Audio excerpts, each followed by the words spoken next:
Hello, in this video I'm going to talk about logic gates.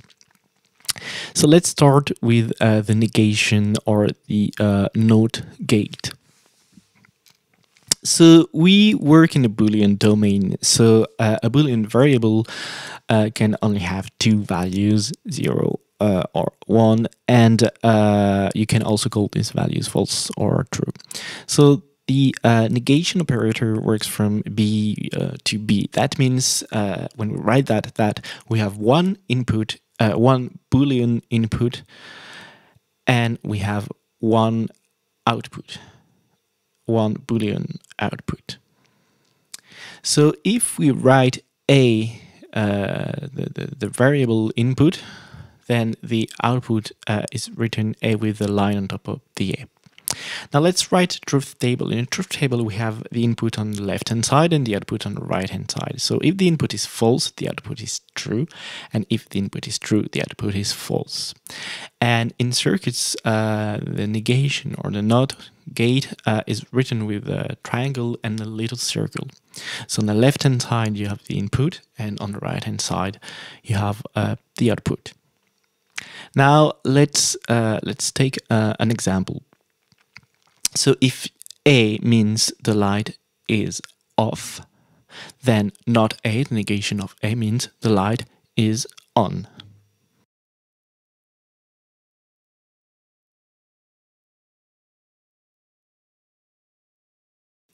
Now let's take a look at the next basic Boolean operator. It's the AND gate. It's also called the conjunction. So this time we have two Boolean inputs.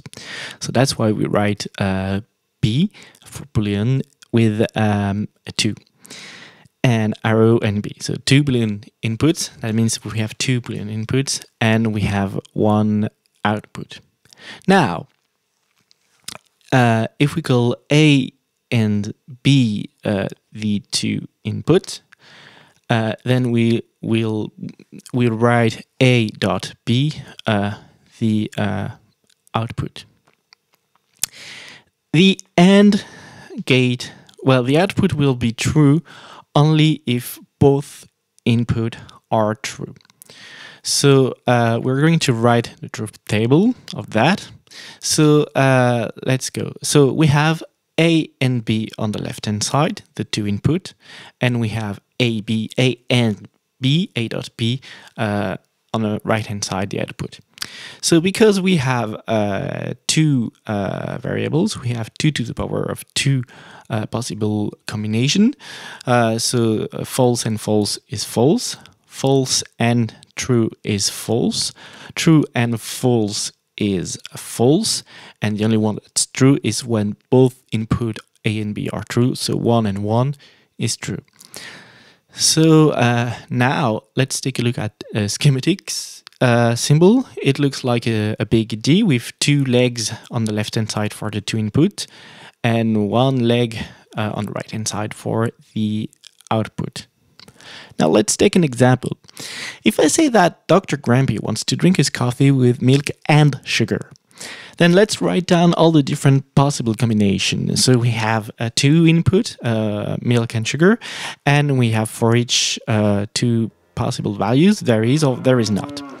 So in a table on the left-hand side, let's have the milk and the sugar. So if there is no milk and no sugar, no, it's not going to drink the coffee. If there is no milk and if there is sugar, no, it's not going to drink the coffee. If there is milk and no sugar, no, it's not going to drink the coffee. And if there is both, yes, it's going to drink the coffee. And you see that's the truth table of the AND gate. So you can think of the AND operator this way. Now let's take a look at the next fundamental Boolean operator. It's the OR gate or the disjunction. So again, we have two inputs, two Boolean inputs.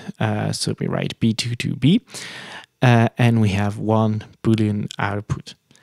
So notation for this operator is a plus sign. So if we call the two Boolean input A and B, then we can write the output A plus B, but the plus here is has nothing to do at all with an addition. It's just a symbol, and you know the context, so you know it's not an addition. You know it's Boolean algebra.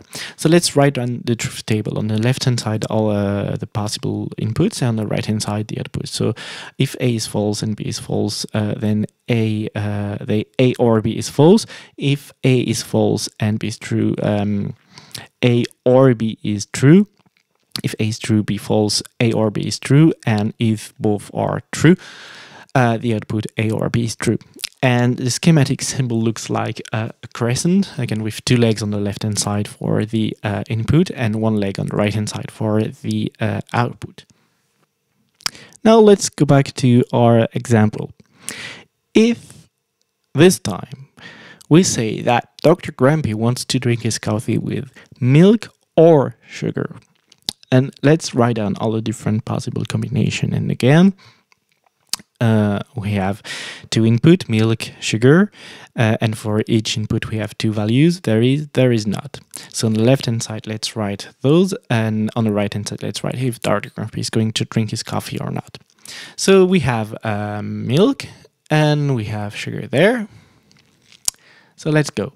All right, so there is no milk, there is no sugar. So no, Dr. Grumpy is not going to drink his coffee. There is no milk, there is sugar. Yes, he's going to drink his coffee because he wants milk or sugar. There is milk, there is no sugar. Yes, he's going to drink his coffee because he wants milk or sugar.